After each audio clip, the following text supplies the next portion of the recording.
Here with us now is Associate Research Scholar and Lecturer at Princeton University, Dr. Lauren Wright, and political strategist and founder of Oath, Brian Derrick. Guys, welcome back. Lauren, I'll start with you. The former president has said in the past he will, quote, absolutely testify. The big question is, will he or won't he? And do you think it would help or hurt him with his base? He should listen to Jesse's advice. It's a very, very high risk for anybody, and especially Trump, who we know is completely unpredictable and says things that are to the effect of shooting himself in the foot all the time. But look, there's some good news and bad news here for Trump. It's very mixed. The good news is, and I've been shocked by this polling, less than 1 in 3 Americans we ask thinks Trump did something illegally here. That's very surprising. Almost 60% of independents say they would still vote for him, even if he's found guilty in this case. The bad news is, of course, these types of trials, these types of experiences are not something the average American can relate to. They are alienating to a lot of swing voters. And so no matter how you slice it, I do not agree that any publicity is good publicity. Trump has said that the fact that he has to be here in New York for this trial means he can't be out there campaigning. Do you think Biden is taking advantage of this, Brian? Well, I think that Biden is going to take advantage of every single moment between now and November, certainly as every presidential candidate could, if or should, if they can. But I would also agree with Lauren that the more that Trump is in the headlines, the worse his polling does. And so this might actually benefit him if it is keeping him out of the spotlight and out of trouble. So I do think that Biden will certainly be on the trail. He's had sort of a barnstorm over the last 60 days and has been in every battleground state, and I think he'll continue to do that. But every day, Trump, he arrived at the courthouse, he spoke to the media almost every single day. You said all press is not good press here, Lauren.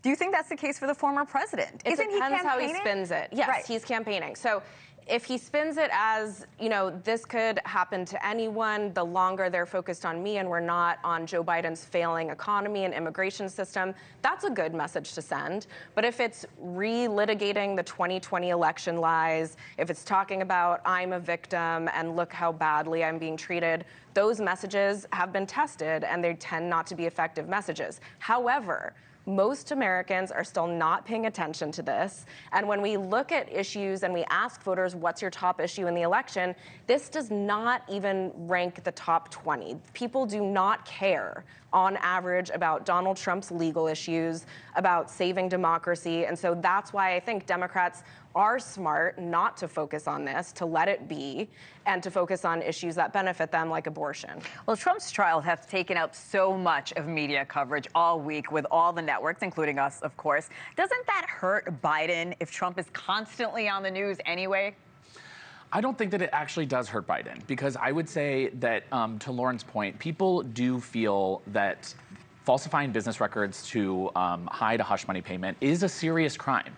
And I think that the more that the news is focused on this criminal trial, I think that those polling numbers that Lauren's referring to are going to start to shift, and that they will actually hurt Trump in the long run as people learn more about what the crimes he's charged with actually mean, and whether he's convicted of them. I think that will play a significant role. Do you think the average American will understand these charges against him? Over the course of like a 6-week trial, potentially more so. I don't think that everyone's paying attention, nor do I think that it will land with all voters. But I think that there is a movable middle, and that people will be paying attention, and they don't want a felon for president. And so if he is convicted, I do anticipate that it would play a role in November. Lauren, you made a good point. When Trump comes out of court every single day, he dismisses the merits of the case. Do you think that's just going to polarize voters? Yes, I do. I don't think that's a good thing for him to do, and I'm sure his lawyers would advise him exactly along that vein. But the reason he's able to muddy the waters, and I was shaking my head a little bit while Brian was talking, is that the average person doesn't understand federal election campaign finance laws. These are really detailed. They are things that most people don't have time to think about. And so there is ample opportunity for Trump to get the spotlight when he goes in front of the camera every day, and to talk about whatever he wants and confuse people about the merits of the case.